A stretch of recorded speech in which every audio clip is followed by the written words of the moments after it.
Babies, welcome to my channel, Donna P Howard, on YouTube. Last week, I was talking about doing a financial challenge with myself, and a couple people on YouTube were interested. So I'm going to break this down in segments. The first thing that I like to do is I like to pay attention to all my income. My income is SSDI, which is Federal Disability from Social Security. SSI, which is a tiny piece of federal uh, SSI, and the rest is New York State SSI, and they add it together and make one amount, which is small to me, but it's a supplement to what I get in SSD. Some of the things I'm going to name aren't necessarily money, but they contribute to my quality of life. I receive SNAP, which is food stamps. I receive Belmont, which is a form of Section 8. I receive Medicare, Medicaid, and Extra Help. Extra Help is a federal program through Medicare. So after taking in consideration all that I receive, I can make a budget. So the SSD and SSI is what I pay my bills with and do things for me. The Belmont, although it's not money going in my pocket, I pay a portion of rent, which is like 30%, and Belmont pays the rest. An acquaintance of mine told me after your first year of Belmont, your portion, money-wise, that has to be paid towards the landlord starts to get lower. And I found that out because I had to not only recertify for Belmont, I had to recertify for the building that I live in. It's a high-rise building with utilities included. So I don't pay gas and I don't pay lights. So as far as I'm concerned, it's like the projects. But I don't care because it's about me living my best life on the income that I have. And if I could have found me a house within my means, because Belmont gave me a guide. So I was able to take a house or apartment up to $928 with everything included. My first year here, my rent was, my first year here, including now up to July 1st, my rent is $888 for a one bedroom with gas and lights and stove and refrigerator included. So hey, I couldn't complain about that. I have a beautiful view where I can look out the sliding glass door that goes onto the balcony, and I can look at the Niagara River. It's a beautiful thing, especially when the sun is setting. I can stand in my kitchen area because my kitchen is more or less like a galley kitchen. It's like a portion of kitchen. It's not a big kitchen where you put your table into. I can stand there and cook and look out the sliding glass patio door and look at the river. So it's beautiful. And it has a lot of land. And we have a laundromat in the building on the first floor, a computer room, which I won't be using because I have my own computer, exercise room, which I won't be using. There's too many people here. So I think that's nice, I mean, for people who want to use it. I'm not going to use it, but I still think it's nice that it's included in the rent. And you come in two class doors, and there's a seating area where you can look out the front or wait for your Medicaid cab or wait for a ride or whatever. And then behind there, it's mailboxes. And you have like a mail slot, and then at the very bottom, they have an area where they can put smaller and medium-sized boxes. And then the large boxes, the delivery companies have a tendency of putting it on the floor in front of the mailboxes. So you better be down there. If not, your package gonna get stolen. Either way, other than that, it is a nice building. We have elevators and stairwells. Of course, I take an elevator because I live up on the ninth floor. If I was to climb up the stairs, I wouldn't be no good to nobody. I wouldn't be no good to myself, and I wouldn't be no good to anybody else. But either way, so the Belmont, it really helps me with my rent. The Medicare and Extra Help. Extra Help is a federal program through Medicare for people that are low income, such as myself, to help pay for your medications and help pay your premium. Between Extra Help and Medicaid, they pay my premium for my Medicare. So I don't have to pay that out of pocket. And the program that I'm in, you have to have both Medicare and Medicaid. So that gives you Part C, basically. I get Parts A, which is hospitalization, Parts B, which is doctors and specialists, and Part D, which is medications through Medicare. By me joining a program that you have to have both Part C, both Medicare and Medicaid, that gives you Part C. So that's a lot of testing that you wouldn't normally have if you just had straight Medicare, The Medicare comes in because I've had 2 or more years of SSD, which is federal disability. And to get federal disability, from the time you was born, that dictates the age that you can retire.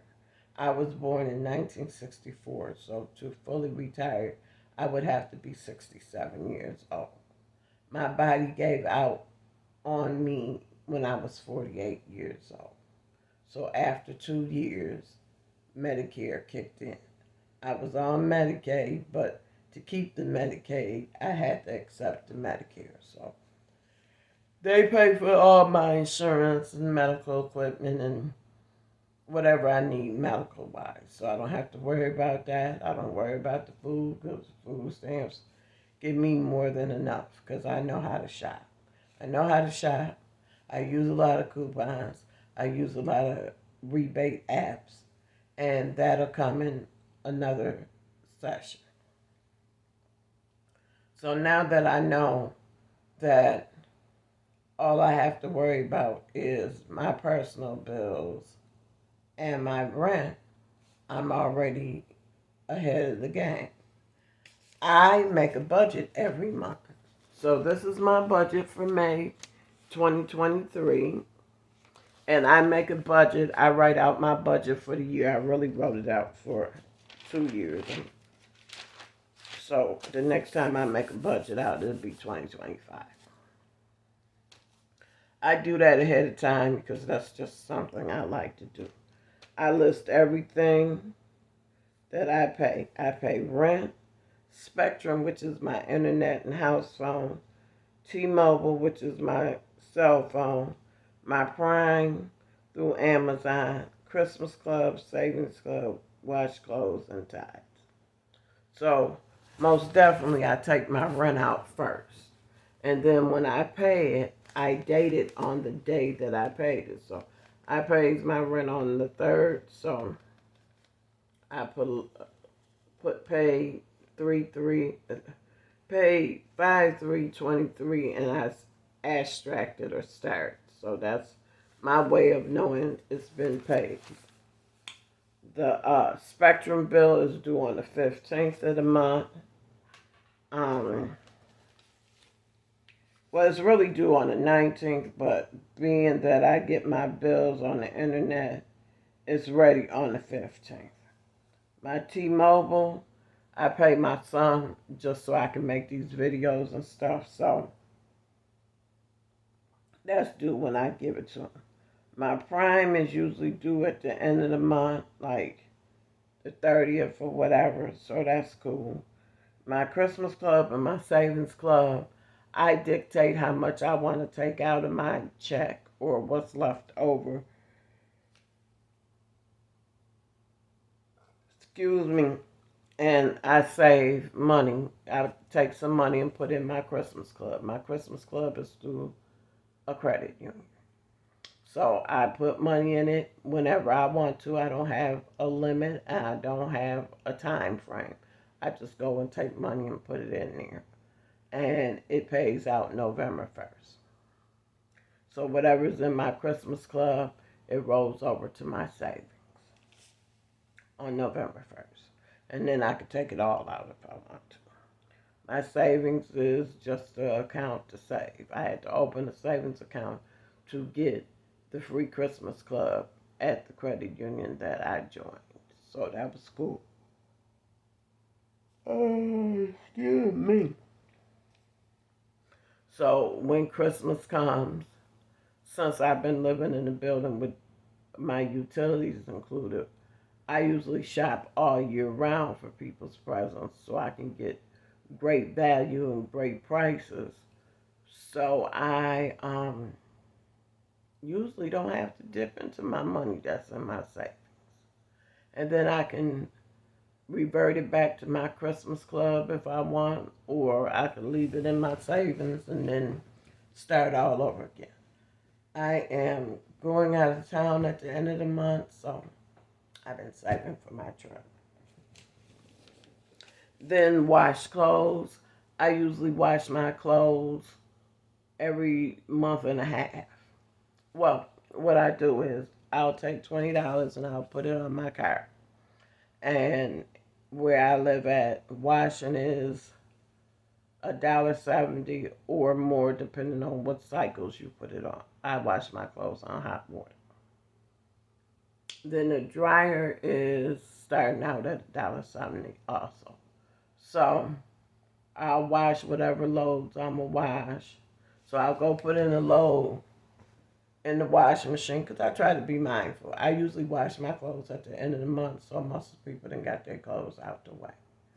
And then I'll wash my clothes because, I mean, I ain't been doing nothing. It's winter here. It's cold. Well, it's spring now, but it's mostly been winter. It hasn't gotten hot yet.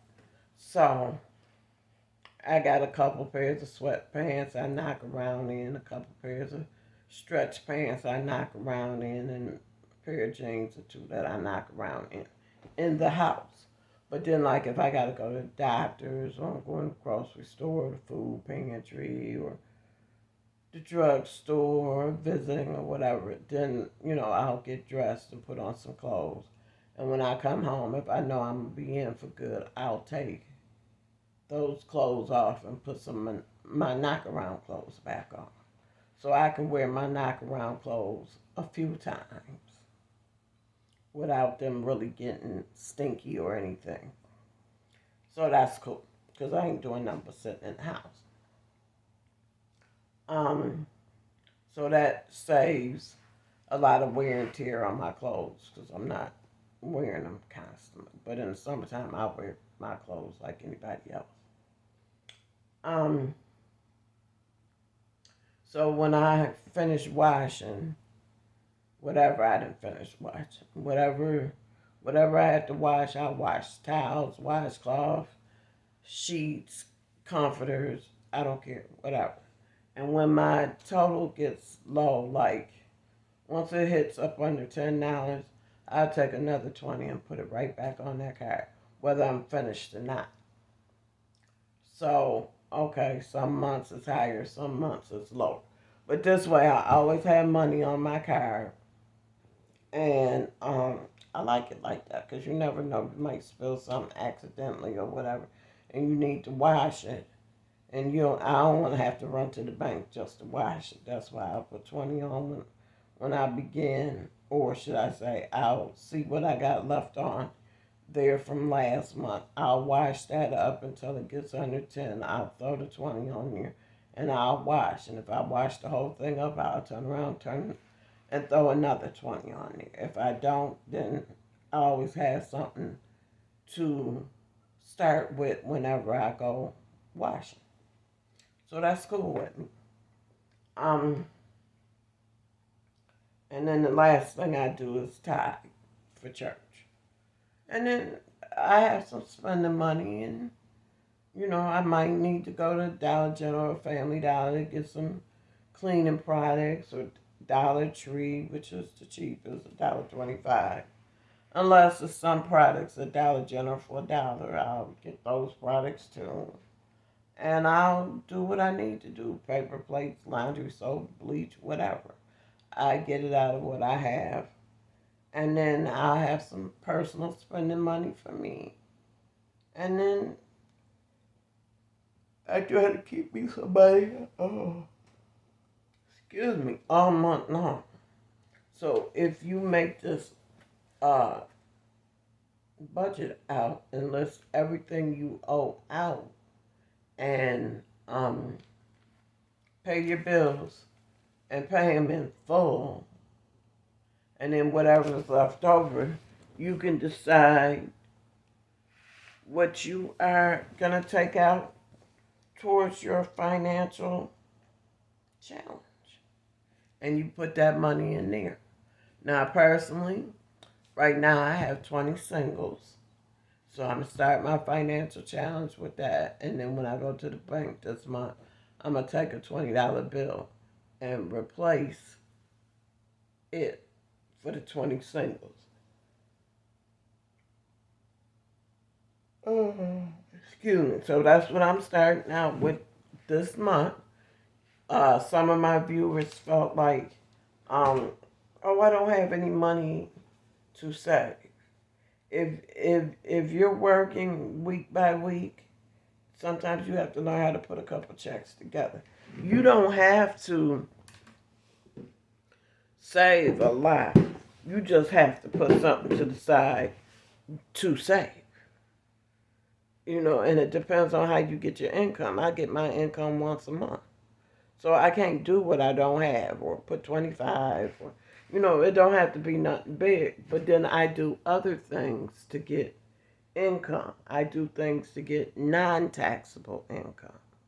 So as a person that's on disability and is low income, I don't have to file taxes until I make over $25,000 a year. And that's with taxable income. But being that I'm not earning taxable income, I'm earning non-taxable income by doing medical studies. If you do a medical study, you're considered to try to find out what's ailing you or how can you improve your health. And you get a stipend for it. So by you getting a stipend for it, they don't take taxes out the stipend. So you don't have to report it.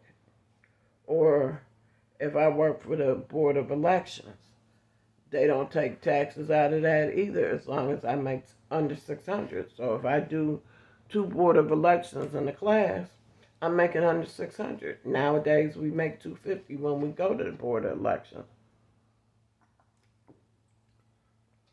So twice, that's $500 plus $25 for the class. That's under 600. I don't have to report it. If I do an online study, I don't have to report it. It's under 600. So anything that you make that's under 600 that they don't take taxes out, they're still not going to take the taxes out because you didn't make the 600. So I make money doing online surveys. I make money by doing in-person surveys. I make money doing online medical studies. I make money making in-person medical studies. I do in-person Board of Elections.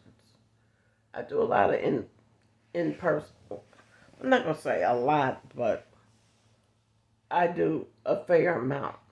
I do all kinds of things. I do surveys and get gift cards and stuff. So it all helps. It's all contributing towards your quality of life and making things better for you. Only you know what you need. Only you know what you want. So it's about getting involved with the things that can help you in the long run. And that's what I do. That's why when I get a check from a medical study or online study or in-person study or gift card or whatever, I call it the fruits of my labor, because I have to do something other than what I would normally do in my daily life. I have to answer some questions, whether I have to answer it by pen and paper or answer it on the computer or sit down and talk to somebody and answer the questions that they give me. It's not something that I get on the regular. It's not something that I get every day or every week, but it's something that can help to improve the quality of my living. Most of the times, if I get a small stipend, I'll just blow that off. I'll order me some takeout, get me a drink, or whatever. But if I get some big money, I'll take half, and that's my trick off money. That's, get out and get what you want, and the other half you take it and put it into your home. At least that's what I do, because when you have your own home, you always need something, whether it's a cleaning product, whether it's a bug spray, whether it's bleach and dish liquid and laundry soap and air freshener and downy or incense boosters or whatever. You always need something. So if you're a person like me, I'm a stacker. Excuse me. I do not like to run out of nothing. I need garbage bags and paper towels and toilet paper and different things. Face wash and moisturizing cream and whatever. So when I have extra money, even my arts and crafts supply, when I have extra money, I go buy what I need. I don't want to be on the last roll of toilet paper and then it run out and I don't have any more. So when I see I'm getting low, I go buy something. Usually I'll try to buy and have 120 rolls in stock.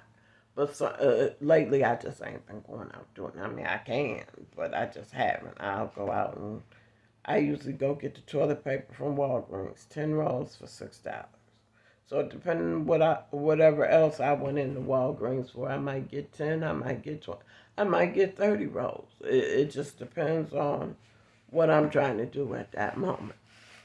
So, I get my cleaning stuff, I get my whatever I need in my house.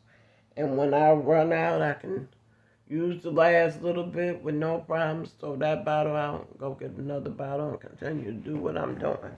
Sponges and whatever I need. That's how I like to do. And I'm quite sure you like to do that. So if that's what you like to do, get this budget together. Get this budget together. Write you a budget out. I don't care if it's the same things that you're paying every month.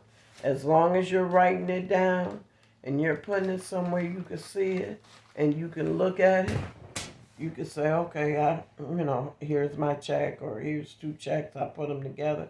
I can pay my rent and I got to pay my internet and my house phone, which I'm on a program with that. So it helps. All of it helps. So I want you all to start working on a budget for yourself and adding and subtracting all your bills out of your budget. And I'll be coming back sooner or later and I'll pick up and do another part.